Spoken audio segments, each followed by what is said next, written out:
YouTube, what's good, guys? It's your boy TD, and I'm back again with another video for Fantasy Good Sports.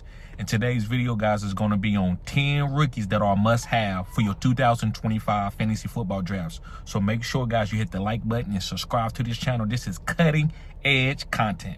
I said what I said. This is cutting-edge content. So, guys, if you want to support the channel, also go to the description box and sign up as a member. That way you get videos earlier than everybody else. And also, guys, I offer consultations. If you're a member, guys, you get a discount depending on which tier you're on. So if you are a Phenom member, you get half off on the consultation. That's a $50 value that you're going to get for $25, and that's 30 minutes. You get 30 minutes with me. So if you need help with anything about fantasy football, I'm here for you, guys. And if you just want to chop it up, guys, you just want to meet me or whatever, that's cool too. So with no further ado, let's begin. I got 10 guys. And guys, listen, you might have a couple rookie sleepers on here. That's fine. Like, not on this list, but you might have some. And I get it. It's a lot of ways. There's a lot of guys out here that's probably going to have opportunities. But these are my guys that I see as in right now that has an opportunity to be a hit for you in fantasy football in 2025. So the first guy I want to talk about, y'all know, is going to be Shadir Sanders.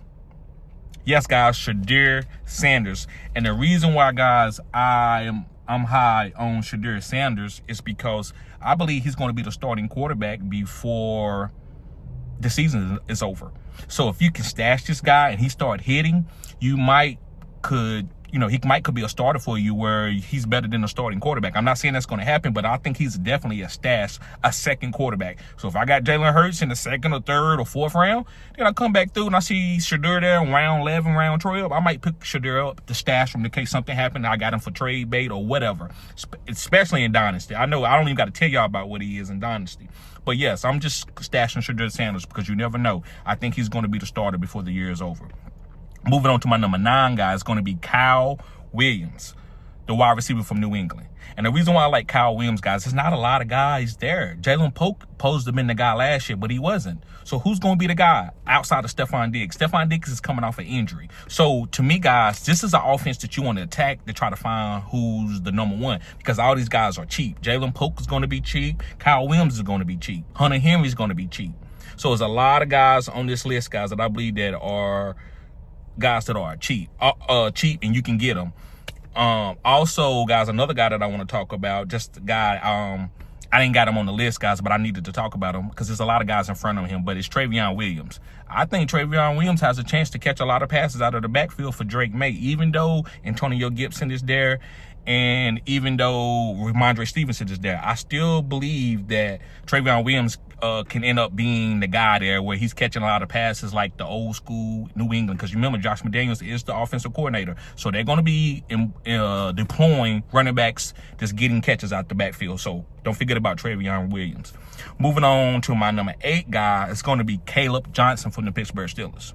Now, listen, they got Jalen Warren there, who's been a good back for 2 or 3 years.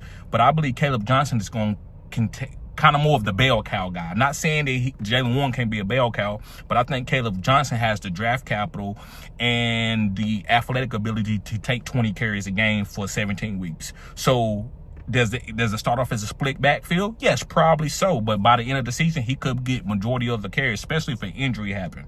So, and his ADP is going to be great for redraft. So pick this guy up, Caleb Johnson, guys, from Pittsburgh. Moving on to my number 7 guy is going to be RJ Harvey. Now, listen, this guy ADP has been moving up. But the only thing that I would say about RJ Harvey, just to be careful, is maybe it takes him a little bit of while to get going to be deployed like an Alvin Kamara or get the full workload. They talking about Audric Estime, Jaleel McLaughlin. There's a lot of mouths to feed. But RJ Harvey is a guy you definitely need to stash on your team because he has a lot of upside. His ability to run and make people miss is really high level. So you got to have this guy on your team. This is what this list is about. It's about stashing these rookies. These guys might not have, some of the guys that's later, like that I'm talking about right now, they might not start right away, but eventually throughout the season, they could end up getting a role. My number 6 guy is going to be Cam Scatterbo from the Giants. Now, listen, if you got Tyrone Tracy, I think you got to go get Scatterbo because I believe that if anything happened to Tracy or he fumbles, Scatterbo is going to be the leading back, and Scatterbo is special. I don't care what, nobody's really talking about that. Cam Scatterbo is special.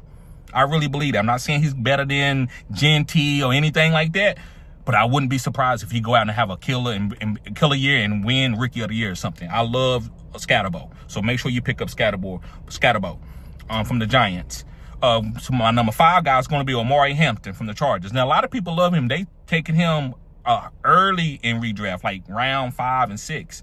That's okay, but I think it's going to take time. I don't think they're just going to bench Najee immediately and let Omari get all the workload. If that was the case, they wouldn't really have Najee, right? So they gave Najee a decent bag. It ain't a bad bag. It's enough. It's a good enough bag to be the starter.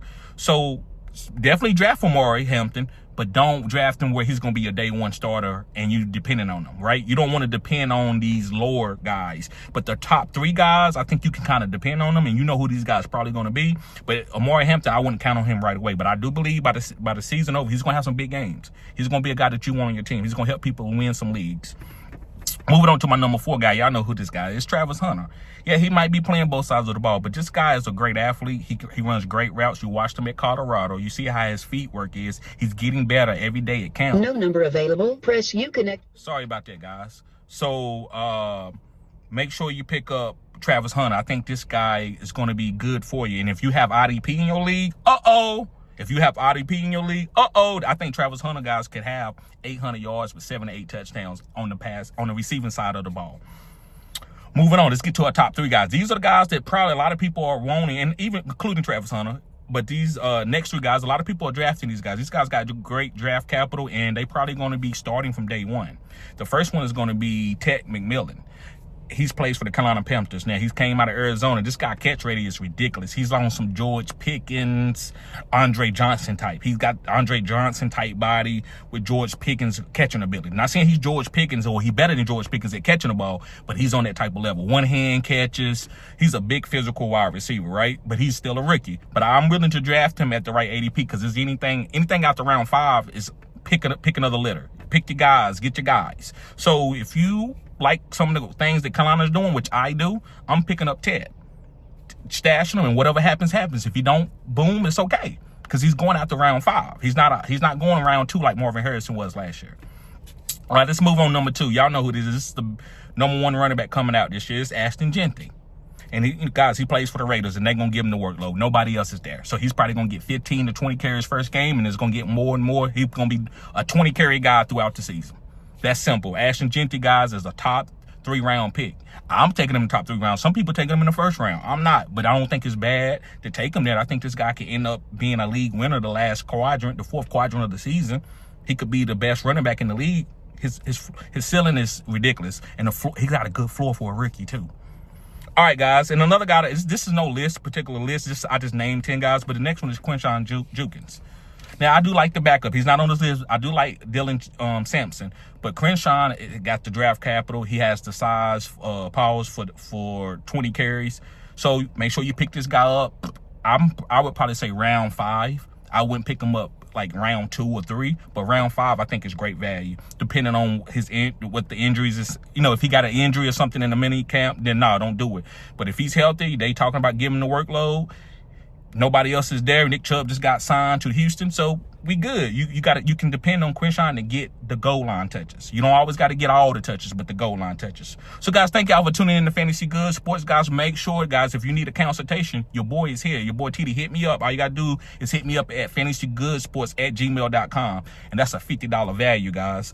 But if you sign up as a member and you a Phenom member, you get half off. The other tiers, you get 10% off, guys. So for 30 minutes, you're not going to beat that value. You can ask me to do anything, help you draft, whatever within that 30 minutes. Also, I got a thing where you can hit me up. I'll be there with you the whole draft. Now, that's a little bit more expensive, but we can talk about that. Just hit me up on my Gmail. And come a member of the channel, guys. Support the channel. Put the 100 symbol in the comment section and let me know that you watched the whole video. If you got any comments about any of the players, I welcome. I don't care if you disagree with me. It's cool. That's what we do here at Fantasy Good Sports. So, guys, thank y'all for tuning in. See y'all later. Peace.